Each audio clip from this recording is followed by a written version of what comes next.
Lagi-lagi, Purbaya bongkar transaksi jahat hampir 1.000 triliun ke Cina, era Jokowi.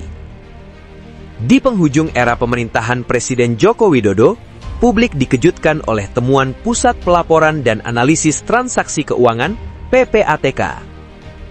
Sepanjang tahun 2024, terdeteksi transaksi keuangan mencurigakan mencapai 1.459 triliun rupiah, dengan 984 triliun rupiah diantaranya diduga kuat terkait tindak pidana korupsi.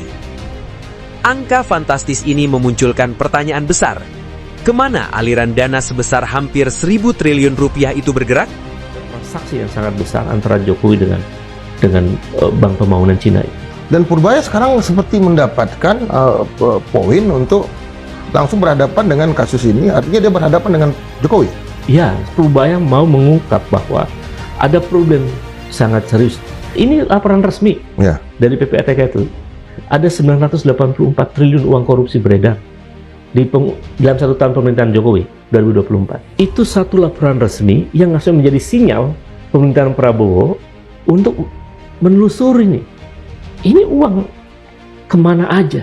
Prabowo menyetujui langkah-langkah Purbaya agar ini diselesaikan B2B. Kalau B2B gagal, berarti ada masalah sangat serius. Ada proses hukum untuk mengadili Jokowi. Joko Widodo layak untuk diadili dalam perkara ini. Ancaman terbesar yang diberikan oleh proyek ini apa? Kalau kemudian proyek ini bangkrut ya, lalu di take over oleh pemerintahan Cina, hubungan antar kota dan seluruh data itu ya semuanya dalam kendali pemerintah Cina. Ini kan menjual kedaulatan Republik. 1.000 triliun. 1.000 triliun. Gimana ceritanya, Mas Gude? Iya. Jadi ini dalam istilah resminya itu namanya misinvoicing. Misinvoicing. Iya, artinya invoice yang tidak tepat lah, kira-kira gitu. Oke. Dan kejadiannya itu ada 2 jenis misinvoicing ini. Yang pertama, under invoicing. Artinya nilainya di bawah dari nilai sebenarnya gitu. Under kan. Dimurah-murahin. Dimurah-murahin. Yang kedua, over invoicing. Dimahal-mahalin kebalikannya. Jadi teman-teman dari Next Indonesia, saya sudah dapat izin mereka untuk buka data ini. Mereka tuh sudah melakukan penelitian sejak tahun 2013 sampai 2024. Dan didapatkanlah ternyata dalam aktivitas ekspor Indonesia selama 10 tahun tersebut secara konsisten terjadi misinvoicing setiap tahunnya. Yang angkanya itu tadi benar tuh 1.000 T itu rupiahnya. Tapi kalau dalam dolar untuk under invoicing itu kita sekitar 40 miliar US dollar sekitar itu ya. Dan kemudian untuk under invoicingnya kita sekitar 25 miliar dolar yang kalau dikurskan ke rupiah 1.000 T gitu. Jadi setiap tahunnya ada dana gelap, ada aliran dana gelap yang tidak terbaca oleh sistem hukum, sistem pemerintahan yang harusnya masuk ke negara. Seharusnya kalau 1.000 T itu bisa masuk ke negara dalam bentuk pajak, bea keluar, atau PNBP. Dari total nilai itu? Dari total nilai itu anggaplah kita dapat 10-15% lah. Itu kita bisa dapat 100 triliun sampai 160 triliun. Per tahun? Per tahun, tambahan penerimaannya langsung ke negara. Dalam bentuk pajak, PNBP, bea cukai ini. 160 T. Itu kalau itu benar-benar bisa diambil semua oleh negara, itu bisa meningkatkan tax ratio. Yang kemarin kan orang-orang bilang tax ratio kita terendah se-Asia, di bawah 10%. Tax ratio kita itu tidak mencerminkan perekonomian kita. Nah, ya karena aktivitas ini yang berlangsung dalam 10 tahun terakhir itu. 10 tahun terakhir berlangsung. Padahal kalau tax ratio-nya itu bisa kita ambil dari dana gelap ini, dapat kita 160 T, kita akan nambah 1-2%. Jadi kita nggak sekarang kan 10% rasio kita. Oke. Kita akan meningkat sampai 11-12%. Oke, baik. 10 tahun terakhir berarti itu di era Joko Widodo. Iya. Oke. Praktek apa yang dilakukan ini? Yang terjadi apa, Mas Gede? Iya, jadi ini kan memang ini adalah sebuah aktivitas melanggar hukum sebenarnya. Oke. Dia aktivitas ilegal karena PBB saja sudah mengeluarkan resolusi ini khusus untuk praktik aliran dana gelap ini. Kalau tidak salah dalam Sustainable Development Goals di poin 16 sudah tuh dibahas bahwa aliran dana gelap inilah yang membuat perekonomian negara-negara berkembang sulit bertumbuh. Oke. Benar kan? Kita stagnan nih 10 tahun terakhir. 4%, 5%, 4%, 5%. Oke. Makanya Pak Prabowo pinginnya kan langsung 2 kali lipat kan, 8% kalau bisa. Oke. Dan bahkan saya baca di buku-buku Pak Prabowo yang lama itu, dia pinginnya sebenarnya 10%. Oke. Cuma ini komprominya ya. Jadi itu. Oke. Jadi ini adalah praktek kejahatan yang mengorbankan pertumbuhan ekonomi. Ini dari kegiatan ekspor. Ekspor saja. Oke. Komoditasnya apa saja? Nah, komoditas ini saya buka catatan dikit ya. Yang pasti komoditas yang memang ini ya, primadona ekspor. Jadi memang ini adalah pasti komoditas yang primadona ekspor. Dan ini ada nih barang-barangnya nih saya mau sebutkan dia. Ada Batu bara. Tambang berarti batu bara. Batu bara, minyak sawit. Nah, itu kan 2 terbesar. Oke. Ekspor kita kan. Oke. Ini ada lignit lagi kan. Ada logam mulia, limbah dan scrap logam mulia. Oke. Ini impornya ekspornya cukup besar.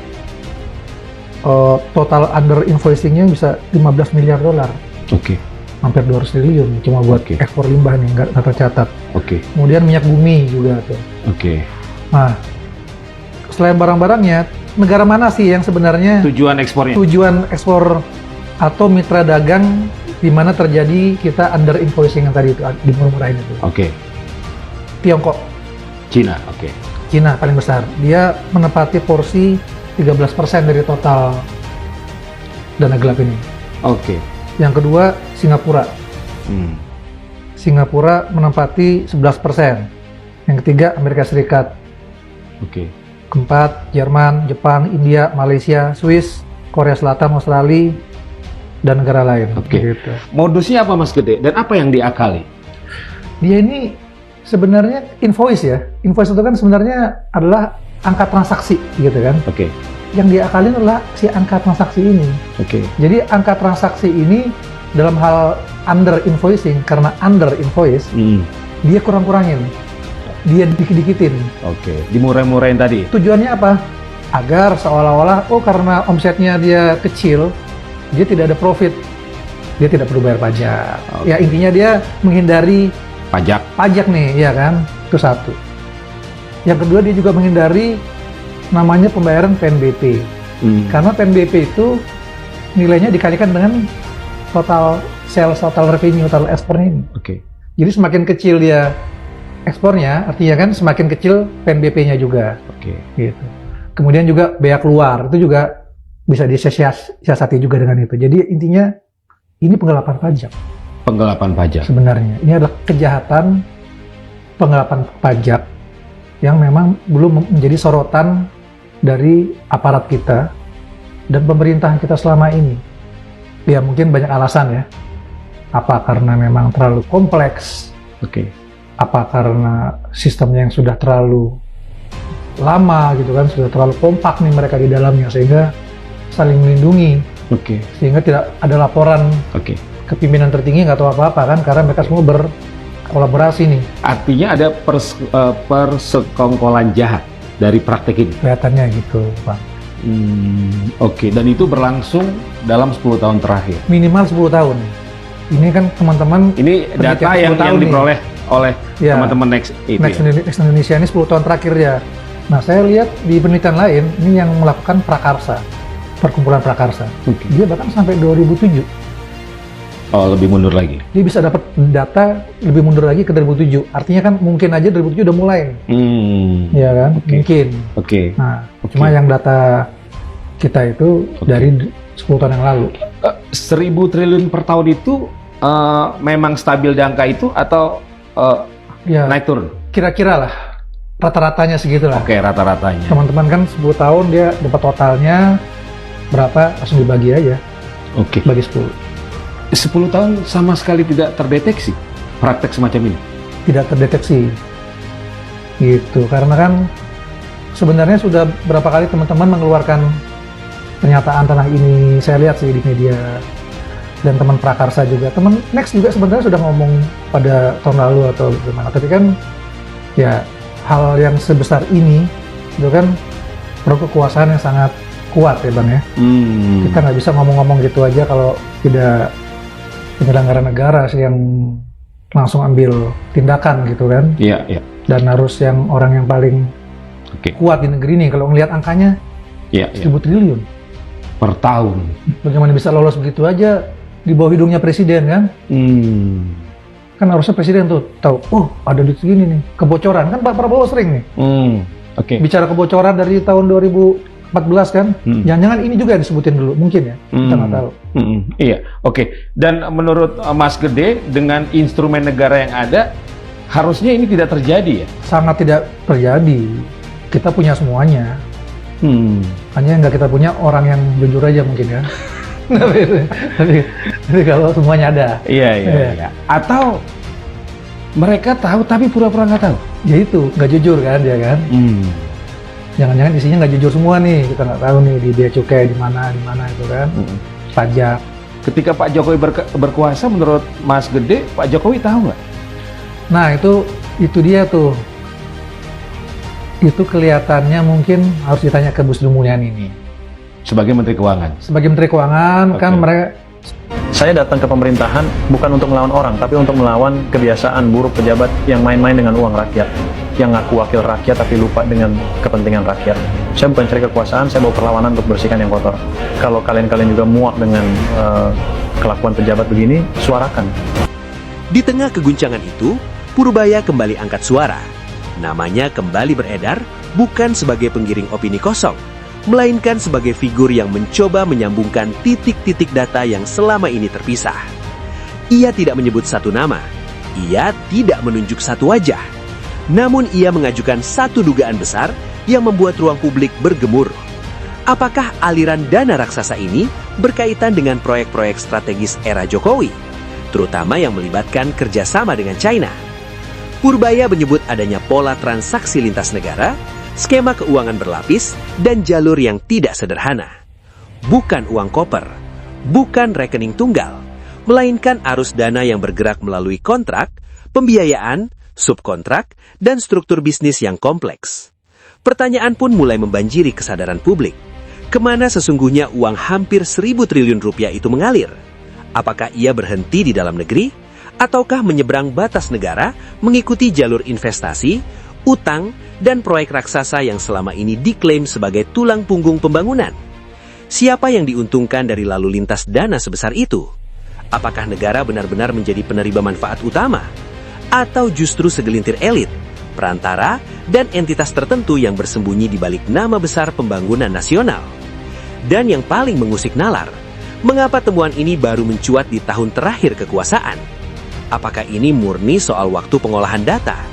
Ataukah ada lapisan kehati-hatian politik, di mana kebenaran baru berani muncul ketika kekuasaan hampir berakhir? Purbaya menyebut ini bukan sekedar kasus korupsi konvensional. Jika dugaan ini benar, maka yang dibicarakan bukan hanya pelanggaran hukum, melainkan persoalan kedaulatan ekonomi, integritas kebijakan publik, dan masa depan keuangan negara.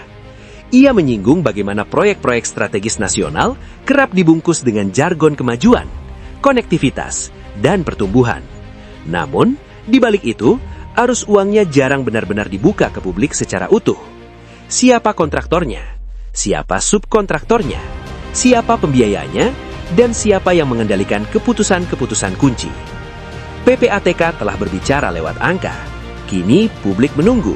Apakah aparat penegak hukum akan berani mengikuti jejak uang itu sampai ke ujungnya? Akankah ada pemanggilan, pemeriksaan, atau justru semua akan berhenti sebagai laporan teknis yang perlahan tenggelam oleh hiruk-pikuk pergantian rezim? Karena satu hal tak bisa disangkal, 984 triliun rupiah bukan angka kecil. Itu setara dengan mimpi jutaan rakyat, pendidikan, kesehatan, lapangan kerja, dan kesejahteraan yang seharusnya bisa dibangun. Dan ketika Purbaya kembali berbicara, yang sebenarnya ia lakukan bukan sekedar membuka data. Ia memaksa negara menatap cermin tepat di detik-detik terakhir sebuah kekuasaan. Apakah cermin itu akan dijawab dengan keberanian? Ataukah kembali ditutup dengan sunyi? Publik menunggu, dan waktu tak lagi berpihak pada mereka yang memilih diam.